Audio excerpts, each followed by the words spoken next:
dari CPQ juga, Aman Biana dan Cibiani. Assalamualaikum warahmatullahi wabarakatuh. Izin Ibu Kepala Sekolah, rekan kerja yang saya yakini memiliki pengetahuan dan pengalaman yang lebih dari saya, guru-guru senior, bapak ibu guru saya, teman-teman yang masih muda memiliki ilmu pengetahuan yang saya yakin lebih baru, lebih maju daripada saya. Izinkan hari ini saya berbagi apa yang saya dapat selama menjalani program pendidikan guru penggerak selama 1,5 bulan ini. Jadi hari ini saya bersama rekan saya sesama calon guru penggerak, yaitu Bapak Cibiadi, akan mensosialisasikan modul 1. Kalau saya 1.1, yaitu filosofi pemikiran Ki Hajar Dewantara, Bapak Cibiadi di bagian 1.4, yaitu budaya positif. Baiklah, Bapak Ibu, apa itu pendidikan? Pendidikan adalah tempat persemaian benih-benih kebudayaan dalam masyarakat. Ini menurut Ki Hajar Dewantara. Menurut Ki Hajar Dewantara, Bapak Ibu, guru ini ibarat petani. Anak-anak itu ibarat benih. Ada benih padi, ada benih jagung, ada biji mangga, seperti itu. Benih yang kurang baik apabila ditanam di tanah yang baik, dikasih pengairan yang baik, diberi pupuk yang cukup, dirawat dengan baik, akan menjadi baik. Akan tetapi benih yang baik sekalipun apabila ditanam di tanah yang tidak subur, tidak diberi pengairan, tidak diberi pupuk, tidak dirawat, akan mati. Itulah siswa kita. Baik buruknya dia ketika datang, apabila kita melakukan pendidik yang baik, dia akan menjadi baik. Tergantung pada kita guru. Apakah ini berat Bapak Ibu? Berat. Yang perlu digarisbawahi apa? Ini bukan aku, ya kan? Akan tetapi kembali lagi, inilah tugas kita. Satu lagi, anak itu unik, anak itu berbeda. Ada anak yang pintar matematika, enggak pintar bahasa Inggris. Ketika anak yang pintar matematika, enggak pintar bahasa Inggris, kita jejali dengan pelajaran bahasa Inggris, dia enggak akan tumbuh sesuai dengan kodratnya. Kita harus tahu, anak yang jago olahraga, kita suruh melukis, dia enggak akan berkembang. Oleh sebab itu, kita kembali lagi sebagai seorang petani, perlakukanlah biji jagung seperti kalian menanam biji jagung. Kalau ingin tanam biji padi, menanam padi, maka perlakukanlah sebagai padi. Jangan tanam padi, memperlakukannya seperti tanam mangga. Enggak akan berkembang, enggak akan tumbuh anak itu. Inilah yang dimaksud dengan pendidikan menurut Ki Hajar Dewantara. Jadi ini Bapak Ibu yang kami pelajari. Yang pertama, jadi kita kembali lagi, anak itu unik, jangan dipaksakan. Apa tujuan pendidikan? Sekarang kembali lagi, kita kayak belajar tentang profesi pendidikan ya Bapak Ibu. Tujuan pendidikan memberi tuntunan terhadap segala kekuatan kodrat yang dimiliki anak agar ia mampu mencapai keselamatan dan kebahagiaan yang setinggi-tingginya. Garis bawah pada kekuatan kodrat. Jadi memberi tuntunan terhadap segala kekuatan kodrat yang dimiliki anak. Jadi anak ini kodratnya apa Bapak Ibu? Bisanya apa? Mampunya apa? Itulah yang kita tuntun. Anak bisa gambar, tuntun dia untuk menjadi pelukis. Anak bisa olahraga, tuntun dia untuk menjadi atlet. Anak bisa IT, tuntun dia seperti itu. Anak bisa matematika, tuntun dia. Kita tuntun sesuai dengan kodratnya. Kembali lagi, tidak ada anak yang bodoh. Bukan berarti ketika di pelajaran kita bahasa Inggris nilainya di bawah KKM, dia bodoh. Bukan, hanya kodratnya bukan di bahasa Inggris. Seperti itu. Jadi tujuan pendidikan ini menurut Ki Hajar Dewantara adalah menuntun anak sesuai dengan kodrat yang memang sudah dimiliki oleh anak. Dia hanya belum tepat saja menemukan bodoh, padahal bukan. Kodratnya saja yang belum diketahui. Kemudian agar dia mencapai keselamatan dan kebahagiaan yang setinggi-tingginya. Tidak disebut di sini kata sukses, tidak disebut di sini kata ranking, karena benar yang tujuan utamanya adalah keselamatan dan kebahagiaan. Keselamatan apa? Anak bisa bertahan hidup nantinya. Entah anak itu mau jadi penjual gorengan, nggak apa-apa, tunggu ya sehingga viral penjual gorengannya. Jadi pengusaha, kemudian kebahagiaan yang setinggi-tingginya. Bukan materi fokus kita, tetapi anak bahagia menjalaninya. Seperti itu. Nggak mesti jadi dokter, jadi polisi untuk sukses. Ketika anak bisa bertahan hidup nantinya dan anak bahagia menjalaninya, itu berarti sudah masuk tujuan pendidikan kita. Ya, lanjut. Apa sih relevansi dari pemikiran Ki Hajar Dewantara dan juga pendidikan zaman sekarang ini? Bapak Ibu mungkin bertanya-tanya, filosofi pemikiran Ki Hajar Dewantara itu sudah lama di mana? Enggak relevan lagi dengan pendidikan zaman sekarang. Ternyata masih loh, masih relevan antara filosofi pemikiran Ki Hajar Dewantara dengan pendidikan. Apa relevansinya? Adalah perubahan. Ki Hajar Dewantara menitik beratkan pada perubahan. Berubah dari hal yang kurang baik menjadi baik. Begitupun dengan pendidikan sekarang. Bapak Ibu, pendidikan itu harus bergerak, harus berubah, tidak bisa jalan di tempat. Tidak ada alasan bagi Bapak Ibu untuk bilang aku dari dulu yang ngajar inilah. Pokoknya belajar main-main lah, ada banyak lagi yang berubah main-main lah. Tidak. Ketika corona, pandemi, kita mengajar melalui IT, kita menggunakan IT, harus kita yang harus berubah, bukan zaman. Kita yang harus berubah Bapak Ibu, karena itulah pendidikan. Kita yang harus menyesuaikan. Ketika harus menggunakan editing video, menggunakan KineMaster, kita yang harus berubah. Ketika harus menggunakan Google Classroom, ingat, jangan bilang aku tidak biasa. Biasakan Bapak Ibu. Karena inilah kita yang harus berubah. Kita tidak akan naik, kita akan ketinggalan, akan sangat ketinggalan kalau kita tidak berubah. Menurut Ki Hajar Dewantara, pendidikan itu tidak boleh statis, harus berubah sama dengan tujuan pendidikan kita sekarang, tapi perubahan itu harus sesuai dengan 3 rangka perubahan ini. Yang pertama adalah keadaan, yang kedua prinsip perubahan, ketiga apa yang berubah. Kodrat keadaan. Nah, kalaupun berubah, tidak semata-mata berubah.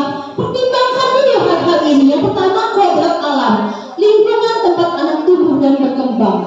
Tiba-tiba pelajaran prakarya, mereka ngomong aku nak berubah, pokoknya nak praktek.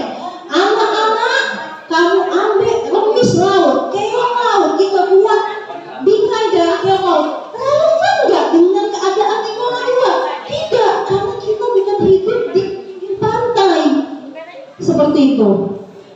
Bisa nggak saya mengajar bahasa Inggris, saya samakan dengan sekolah internasional di Palembang? Nggak bisa. Harus sesuai dengan kodrat anak, lingkungan tempat anak tumbuh dan berkembang. Harus kita sesuaikan. Tidak bisa kita tiba-tiba anak-anak besok kita akan praktek biologi. Misalnya, kumpulkan kacang hijau ini yang kira-kira bahannya satu anak 50.000. Kumpulkan, nggak usah berkelompok, satu orang satu biar ngerti. Relevan nggak dengan kehidupan anak-anak kita yang 50% masih menengah ke bawah? Tidak. Solusinya apa? Kerja kelompok seperti itu. Jadi perubahan tetap, tapi pertimbangkan faktor-faktor ini. Yang pertama, kodrat alam. Tempat anak itu tumbuh dan berkembang. Ini kita kembali lagi. Saya belajar, Bapak Ibu di sini sejak masuk pendidikan guru program, saya belajar. Kalau yang kemarin mungkin hanya fokus pada materi, sekarang tidak lagi. Kemudian yang kedua, kodrat zaman, masa di mana anak tersebut hidup. Seperti yang saya bilang, enggak zaman lagi, anak-anak jangan buka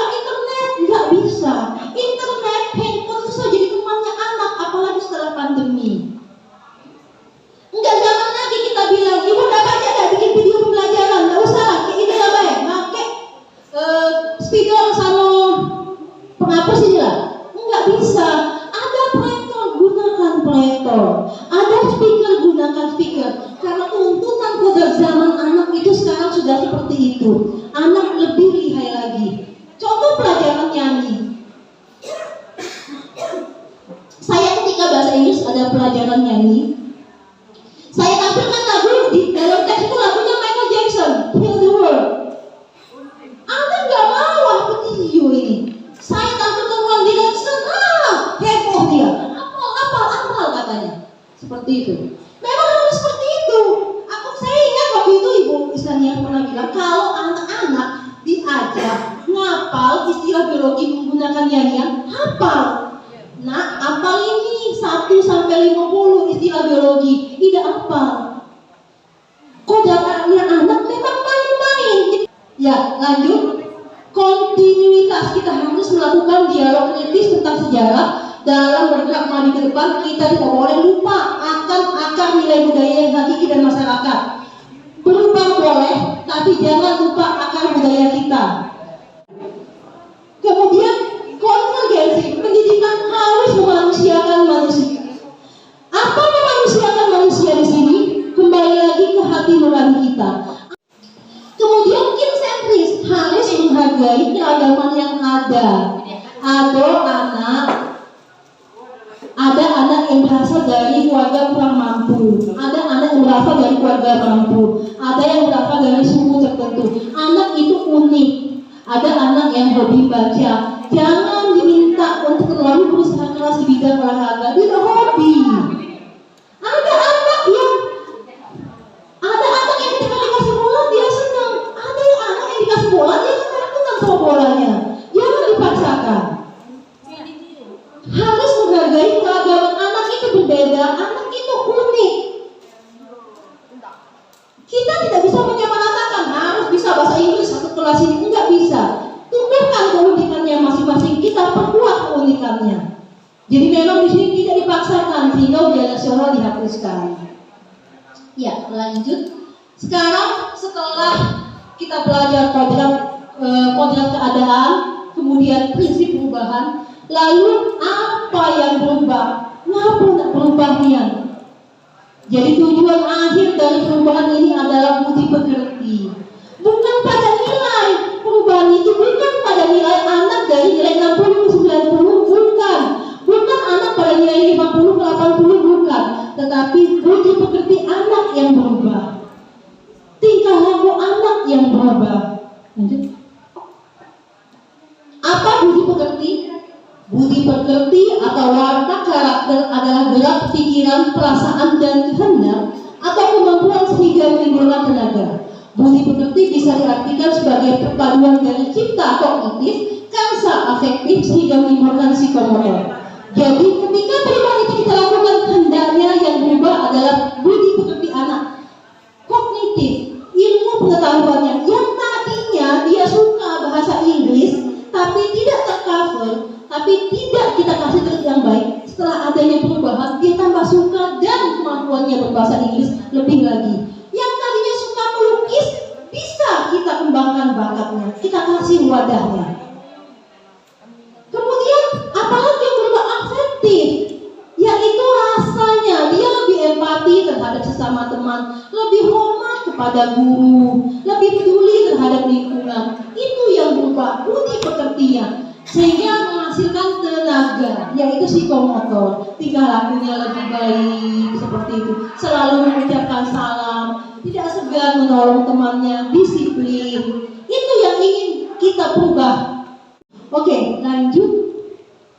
Jadi apa kesimpulan kita? Tujuan pendidikan yang kita lakukan adalah untuk apa? Anak, dan anak. Benar-benar untuk anak, bukan untuk kita. Tujuan saya ngajar 24 jam adalah untuk mencapai akreditasi sehingga sertifikasi saya cair. Kembali lagi ke anak, dan anak. Bukan untuk gaji, tapi untuk anak, dan anak lagi. Karena menurut Ki Hajar Dewantara, tujuan pendidikan adalah untuk keselamatan dan kebahagiaan anak. Jadi kita guru, kita kembalikan lagi, putar balik lagi arah tujuan pendidikan kita. Mengapa kita menjadi guru? Karena salah satu profesi yang apa yang ia lakukan menjadi catatan amal ibadah itu adalah guru amal jariah. Jadi kita dilemahnya digaji, dibayar, dapat pahala amal jariah, Bapak Ibu. luar biasa sekali. Ya, lanjut. Azas sama siswa yaitu bebas dari segala ikatan, dengan suci hati mendekati sang anak, tidak untuk meminta sesuatu hal, namun untuk berhamba pada sang anak. Berhamba pada sang anak itu apa? Itu hanya analogi saja dari Ki Hajar Dewantara. Maksudnya pendidikan itu harus berorientasi pada anak. Saya dulu pikir berhamba pada anak berarti anak tidak boleh dimarahi, berarti anak itu nggak boleh kasih sanksi. Oh enggak, malah kita nggak boleh berteman dengan anak. Kalau menurut Ki Hajar Dewantara, guru itu harus menjadi manajer. Nanti bebas dari segala ikatan, maksudnya bukan karena anak si A, anak si B kita mendidiknya dengan lebih, dengan suci hati mendekati sang anak. Ini yang sulit. Benar nggak sih kita mau mendekati anak itu karena hati nurani kita yang bicara? Itu kembali lagi kepada hati nurani. Bapak Ibu percaya kan? Segala apa yang diperbuat di dunia ini, enggak di dunia, enggak di akhirat dibalas, dunia langsung tunai dibalas. Apa yang kita perbuat? Kita rajin ngajar, kita masuk kelas tepat waktu, mungkin efeknya enggak sekali. Ki Hajar Dewantara yang sangat terkenal, Ingarso Suntulodo, Ingmadio Mangunkarso, Tumuli Handayani. Di depan memberikan teladan, di tengah memberikan semangat, di belakang memberikan dukungan. Benar nggak ini? Tahu kita sudah artinya, tapi apakah sebagai seorang guru kita sudah melaksanakannya? Ingarso Suntulodo, di depan memberikan teladan. Saya kasih anak-anak ini buku saya. Kalau men bisa, kenapa kamu nggak bisa? Hebat loh. Ingmadio Mangunkarso, ketika anak sudah terinspirasi, men tak buat literasi, tak buat buku, kita dampingi. Sama mungkin seperti Dita Marata yang membimbing eskul. Bisa kan hari ini kan? Baru membimbing. Itu Uli Handayani. Ketika anak sudah maju, dorong kasih dukungan. Nah, ini aksi nyata sudah saya jelaskan. Ini saya ngobrol dengan Ibu Noni. Kalau untuk literasi saya sangat sepemikiran dengan Ibu Noni. Saya memiliki ide, beliau memfasilitasi baik dari segi ruang kerja maupun yang jelas dari segi pembiayaan. Beliau memfasilitasi. Asal saya mau, beliau siap. Ini kolaborasi saya, Ibu Rustina dan juga Ibu Noni mengangkat cerita dari suku Dayak. Kemudian saya sharing dengan anak-anak di program literasi. Insya Allah nanti bukunya akan segera untuk anak-anak. Kalau buku yang ini sudah tinggal proses cetak lagi, akan segera terbit. Ya, lanjut. Iya.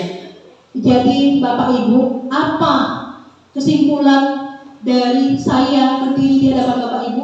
Saya pengen kita sama-sama tergerak. Kita sama-sama tergerak menuju perubahan. Jadi bukan hanya kita mengajar, masuk kelas, memberikan materi, setelahnya kita pulang, tapi kita sama-sama tergerak. Kita adalah guru, apapun statusnya, honor, P3K, PNS, PNS sertifikasi, kita yang ini tidak ada yang memaksa kita. 4 tahun kita kuliah di keguruan, kita menjalaninya sampai mendapatkan ijazah. Kita yang memilih, kita juga yang memilih masuk ke SMP 1 Molo 2. Tidak ada yang memaksakan.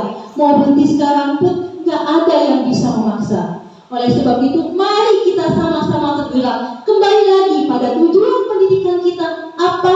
Untuk anak-anak dan anak. Orientasi kita pada keselamatan dan kebahagiaan anak. Sentil hati nurani kita mengajar, mendidik anak, karena kita memang guru ujung tombak perubahan. Dan jangan mengeluh. Ya, saya juga sering mengeluh, sama-sama kita saling mengingatkan. Bila aku cek inilah ngajar, tidak cek inilah. Kita harus berubah. Guru-guru berubah sesuai dengan masanya. Kemudian setelah kita tergerak, mudah-mudahan hari ini apa yang saya sampaikan bisa membuat hati nurani Bapak Ibu tergerak, termasuk saya. Setelahnya mulai Senin sama-sama kita bergerak Bapak Ibu. Kalau selama ini jiwa siswa hanya sebagai kewajiban saja, kita sama-sama bergerak merangkul siswa sesuai dengan filosofi pemikiran Ki Hajar Dewantara. Ayo jadi teladan bagi siswa, ayo beri semangat siswa kita, ayo beri dukungan kepada siswa kita. Karena itulah kita sebagai seorang guru. Orientasi pendidikan kita adalah untuk anak. Luar biasa sekali kalau ini bisa kita terapkan dalam kehidupan yang nyata. Setelah kita bergerak, mari kita menggerakkan. Ini nilainya kolaborasi. Setelah kita bergerak, mari kita menggerakkan. Ayo, dan kita jadi siswa di sana. Saya senang sekali hari itu. Ibu Feni atau Ibu Dita bilang, Bu Ana, ada siswa ya Ana, bajunya kok lusuh nian, kos kakinya kendor. Coba hubungi wali kelas kadek, kita ngobrol. Artinya apa? Adik-adik di sini sudah mulai tergerak dan menggerakkan. Ini luar biasa. Ini yang lebih penting daripada materi pembelajaran. Ini yang lebih penting. Sama-sama kita upacara bendera, kita sama-sama kasih teladan. Kita ikuti upacara bendera, yasinan juga sekali dua kali. Ya namanya manusia. Tetapi kembali lagi, ayo. Setelah tergerak, mudah-mudahan hari ini kita tergerak. Ayo kita sama-sama bergerak dan bersama berkolaborasi menggerakkan. Iya, terima kasih untuk respon baiknya, respon luar biasanya. Saya tadi mendengar daripada penjelasan dari Ibu Ana, yang mana guru itu sebenarnya dituntut untuk kreatif dan manfaatkan media yang ada, ya. Kalau ada Enfokus, pakai Enfokus dan alat-alat yang lain. Dan begitu juga dengan siswa. Mungkin sekarang ini sudah zamannya, ya, zaman teknologi canggih. Anak-anak sekarang sudah menggunakan HP Android.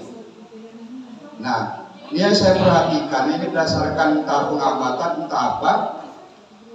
Memang tidak salah, alangkah baiknya anak-anak sekarang ini memakaikan media. Namun sekarang ini media yang ada ini banyak dimanfaatkan anak-anak bukan untuk belajar. Mengapa saya tanyakan demikian? Saya pernah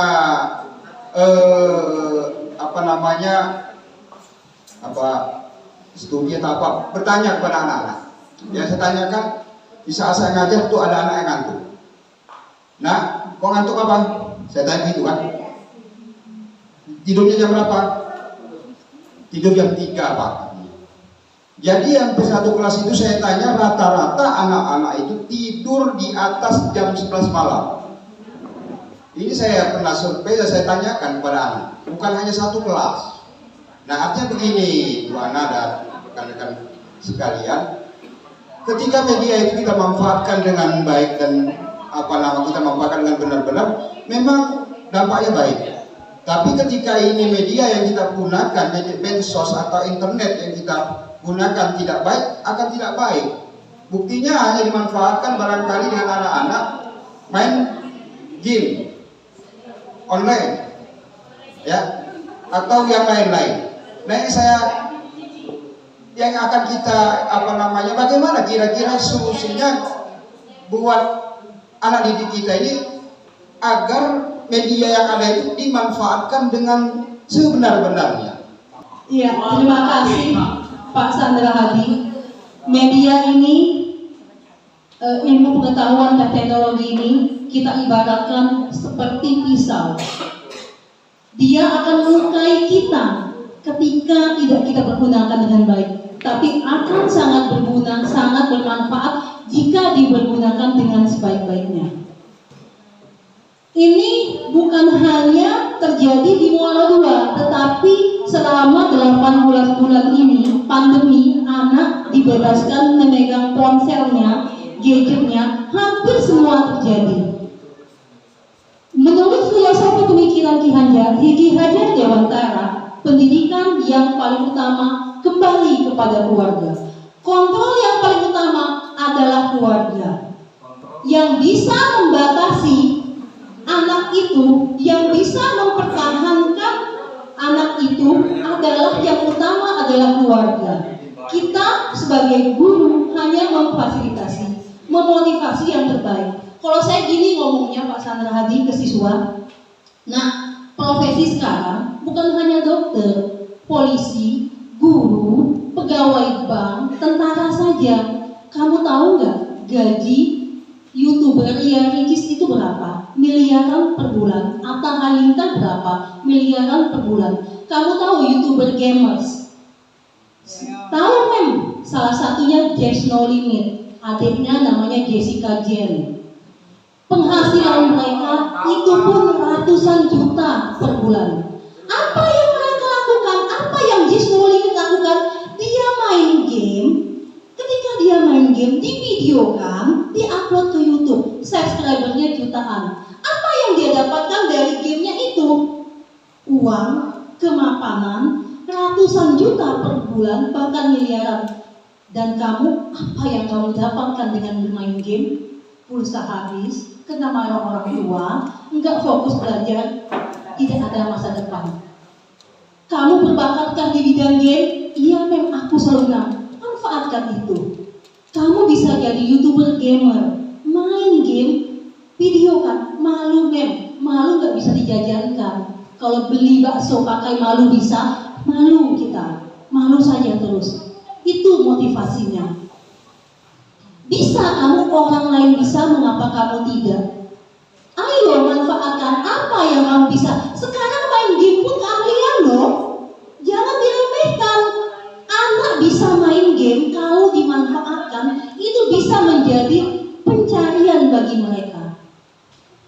Si Ria Ricis main squishy, imut, gemes, miliaran per bulan. Mengapa kita tidak seperti itu? Kamu bisa nggak? Saya hobinya make up, mem. Oke, buat tutorial make up di TikTok, itu yang paling viral. Setelahnya apa? Setelahnya jadikan menjadi seorang content creator itu gajinya besar. Content creator namanya, YouTuber gamer namanya. Seperti itu. Kita sebagai guru mesti tahu, maksudnya belajar tahu. Saya juga belajar tahu. Dari siswa, siapa sih? Oh, siapa James No Limit itu? Oh, seorang YouTuber gamer. Hanya melengkapi dia bertanding saja. Bahkan mereka ada semacam perkumpulan seperti itu. Ketika anak hobi melukis, saya bilang kemarin di kelas 81, nak, kamu hobi melukis, kenapa nggak buat tutorial melukis?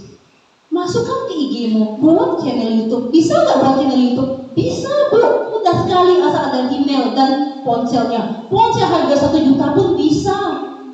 Buat. Kreasikan.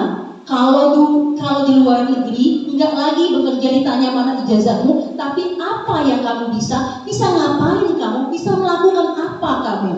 Nggak ada anak yang bodoh. Anak nggak bisa dari PPKN sampai olahraga, ketika dia bisa menjadi seorang content creator, itu bagus. Baru-baru yang viral apa? Seorang anak yang ditolak masuk perusahaan di Indonesia karena hanya tamatan SMA, tidak memiliki ijazah S1, akhirnya diterima di Google karena memang dia bisa, ahli IT. Seperti itu. Jadi mesti kitanya yang memotivasi.